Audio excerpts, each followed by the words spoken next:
Hey y'all, Coach in the Fight here. I want to talk a little bit about the flood of Revelations. We hear about this flood over in chapter 12, verses 15 and 16.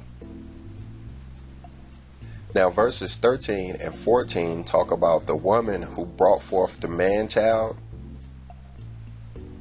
We recognize her as the church, the true church, the church that will survive after the tribulation.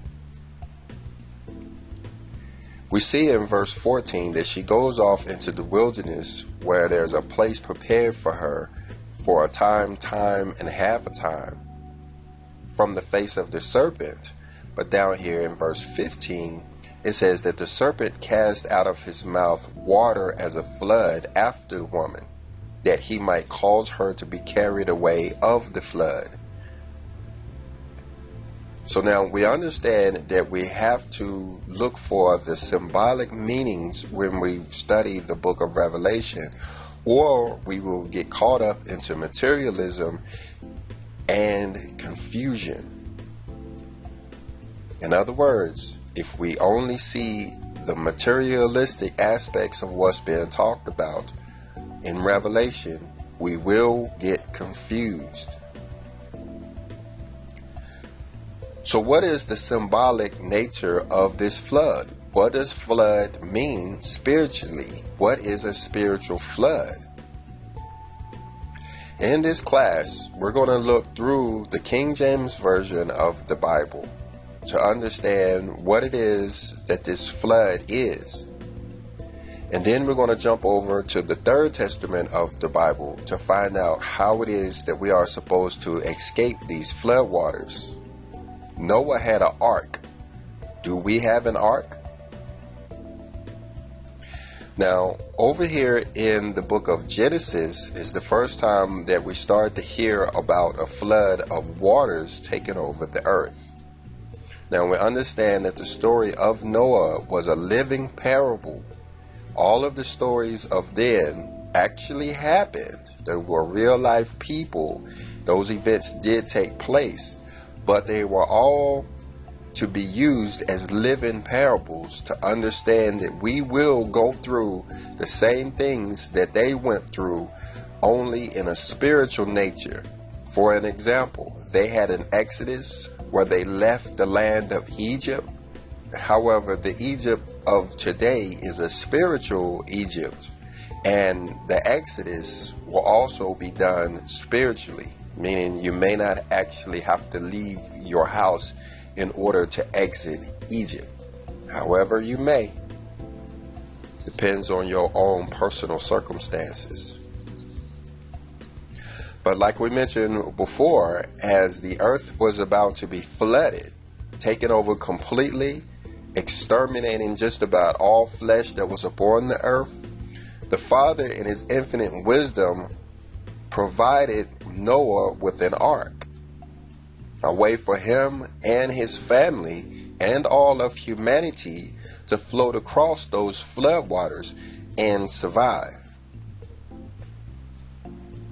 But now you look down here in chapter 9 of the book of Genesis. Verse 11 says, "And I will establish my covenant with you, neither shall all flesh be cut off any more by the waters of a flood. Neither shall there any more be a flood to destroy the earth."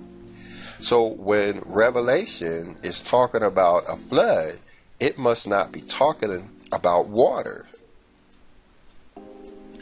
This was one of the first covenants that the Father made with humanity, is that the waters shall no more become a flood to destroy all flesh. That we see down there in verse 14 of chapter 9.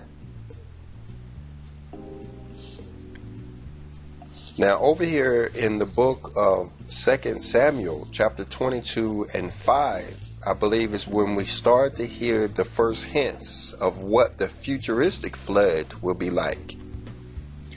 It says, "And when the waves of death compassed me, the floods of ungodly men made me afraid."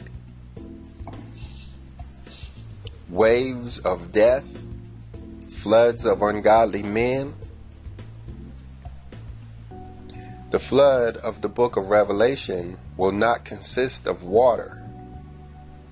You can also find those verses from 2 Samuel written over in Psalms chapter 18.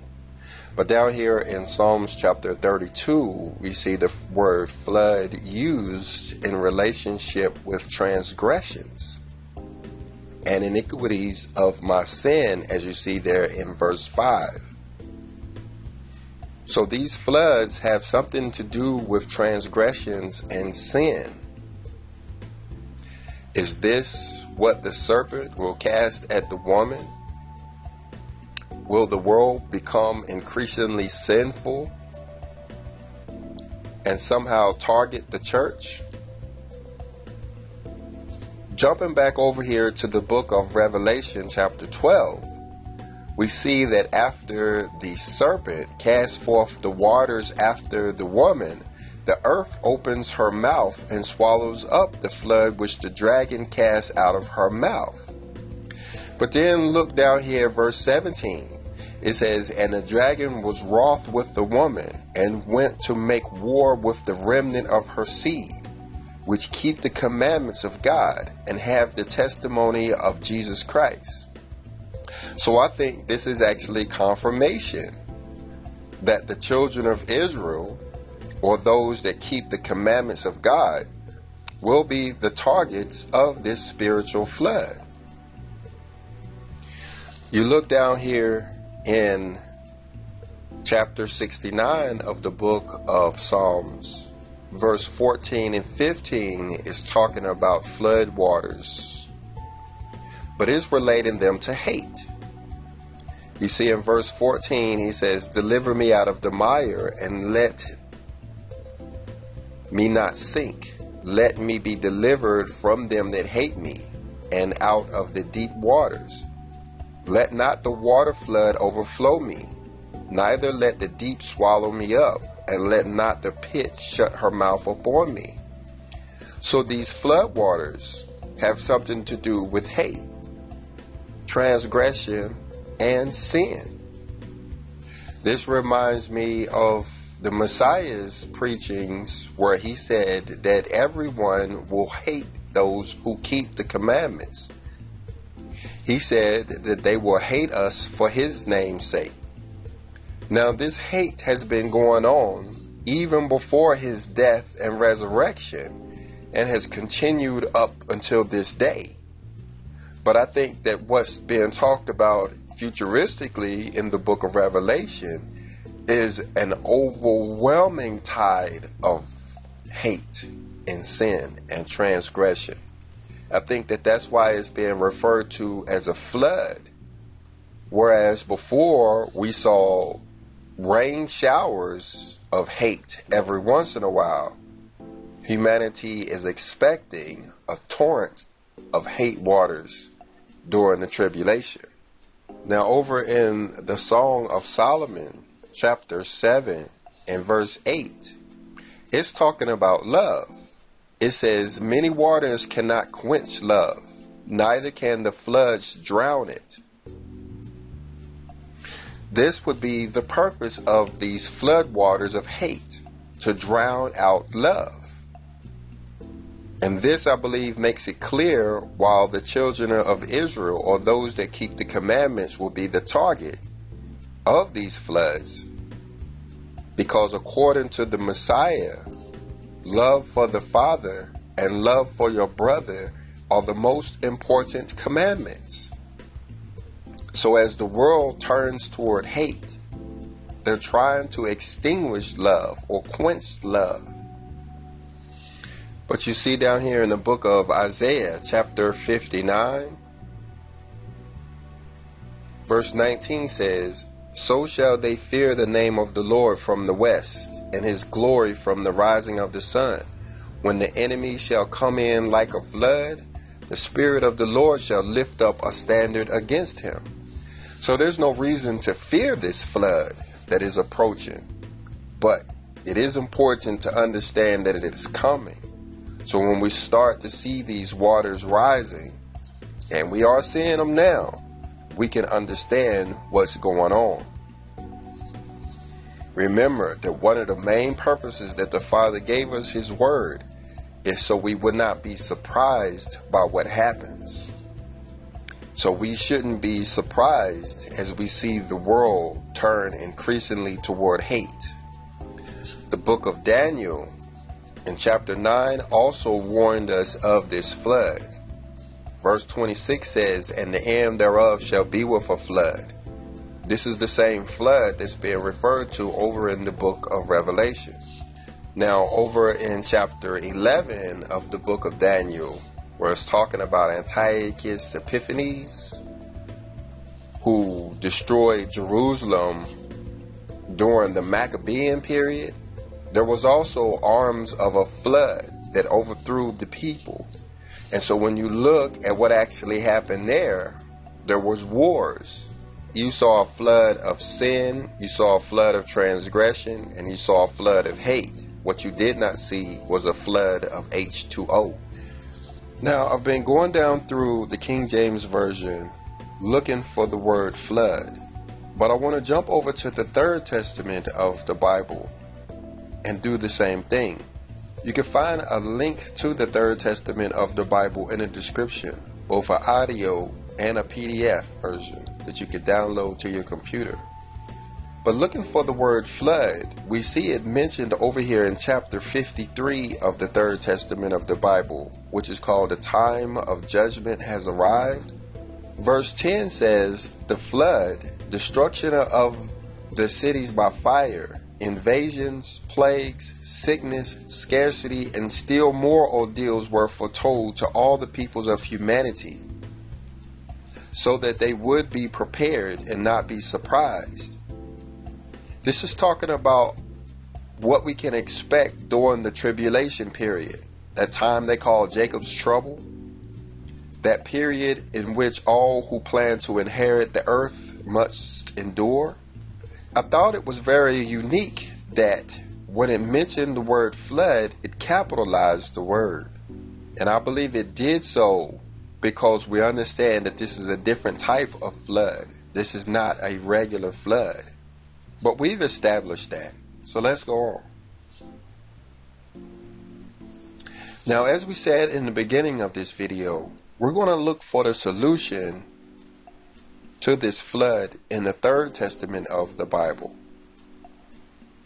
The Old Testament and the New Testament warned us of the flood, but it didn't really tell us how to survive it and what to do to protect ourselves. But the Third Testament of the Bible, which is necessary to understand the Old Testament and the New Testament, tells us what it is that we are supposed to do about the flood of hate, sin, transgression. This solution is first mentioned down in chapter 55 of the Third Testament, which is called "The Purification of the World and Humanity in the Judgment." Verse 62 says, "The flood that cleansed the earth of the human impurities, and the fire that descended upon Sodom, you know them as legends. However, in this era, you will also contemplate how humanity will be touched as the earth trembles by the force of the air, the water, and the fire. However, I shall again send you an ark, which is my law, so that those who penetrate in it may be saved." We have to understand that if the Bible told us that there was a flood coming, we must also know that there will be an ark so that we can survive that flood. If Noah's story was a living parable, which it was, and there was a flood, and there was an ark, we must also have an ark to deal with the flood that we are faced with. And what is this ark? The law of the Lord. The commandments that are talked about over in the book of Revelations. To read it again, he says, "I shall again send you an ark, which is my law, so that those who penetrate in it may be saved." To penetrate in it means to keep the commandments. So what it is telling us here is that those who keep the commandments will be saved. His commandments, or the law, is the ark that we will float across these floodwaters of hate and sin and transgression. But let me not leave out verse 63. It says, not all those who on that hour of trial will say, Father, Father, will love me, but rather those who always practice my love for their fellow man, those shall be saved. So what we're going to find out here is that we need both love for our fellow man and love for his law. But isn't that what the Messiah said were the most important commandments? Love for the Father, whose voice is the law, and love for your fellow man. That is how we are to survive the floodwaters. That is how we are to survive the tribulation. Look at verse 64 and 65. He says, the new flood will become unleashed that will cleanse the earth of human perversity. It will topple the false gods from their altars, destroy stone by stone the foundation of arrogance and iniquity, and will erase every false doctrine and every absurd philosophy. Yet, this new deluge shall not be as that of the earlier era of water, for now the hand of man has loosed all the elements, both seen and unseen, against himself. He dictates his own sentence, he punishes himself, and he does justice. So not only do we have floodwaters of hate, which is the unseen, transgression, which is unseen, and sin, which is somewhat unseen, we also have the elements to deal with during this time. It mentioned those up here earlier. The earth trembles, the force of the air, the water, and the fire. We can see all of these playing out now. Earth, wind, fire, and water. We have earthquakes, we have hurricanes, we have tornadoes, and we have forest fires, all taking place right now. But these are just the early showers. The real flood hasn't started yet. But when it does, we will want to find ourselves in the ark, which again is love for the Father, which is his word, or keeping his commandments, and love for your fellow man, by way of charitable deeds and such. In chapter 56, which is triumph and recognition of the spiritual work of Christ, verse 1 says, my law will be the ark of salvation in this period, when the flood waters of sin, of grief, and misery are unleashed. So let's study a little bit more on this ark. It is extremely important, as it is what will save us during this tribulous time. Still in chapter 55, let's look down here at verse 17. He says, but I come to protect the people instructed by me and humanity in general, to whom I have made myself known in this time. Listen, my children, here is the ark. Enter, I invite you. See, this ark is for everybody. Not only those that are instructed by him or listen to his commandments, but the purpose of this ark is to save humanity altogether. Just like in Noah's time, if those 8 people had not survived, none of us would be here today. Somebody has to live through these floodwaters. And so he is inviting all of humanity to come into the ark. Verse 18 says, for you, O Israel, the ark is the practice of my law, and all who fulfill my commandments in the most perilous and bitter days will find themselves within the ark, strong and feeling protected by the mantle of my love. This is talking to spiritual Israel, those who keep the commandments. Keeping the commandments will be an ark that will protect you during the troublous times. But what about the rest of humanity that do not keep the commandments? Verse 19 addresses them, and it says, "And to all of this humanity I say again, the ark is my law of love. And all who practice love and charity with their fellow man and with themselves will be saved." See, we have to understand that the angels that protect us are spiritual beings. And if you know anything about science and E equals MC squared, you have to have mass in order to inject energy on this world. In other words, you have to have a body in order to make things happen. And because these angels are spiritual, they need humans to interact for them. And that's why it's so important for us to practice love and charity for one another. By doing so, we become the tools of the angels. They can use us to help humanity survive. So even if we're not as astute on the law of Moses as we should be, by helping our fellow man, by practicing love and charity for our fellow man, we become great assets during the tribulation and increase our chances of surviving the tribulation and going on to inherit the earth. Charity for our fellow man is of the utmost importance. It washes away some of the sins that are on our spiritual being. It rights the wrongs that we have done, pays restitution for the errors that we have made. Charity for our brother covers a multitude of sin. But let's not forget about the law. It is extremely important as well.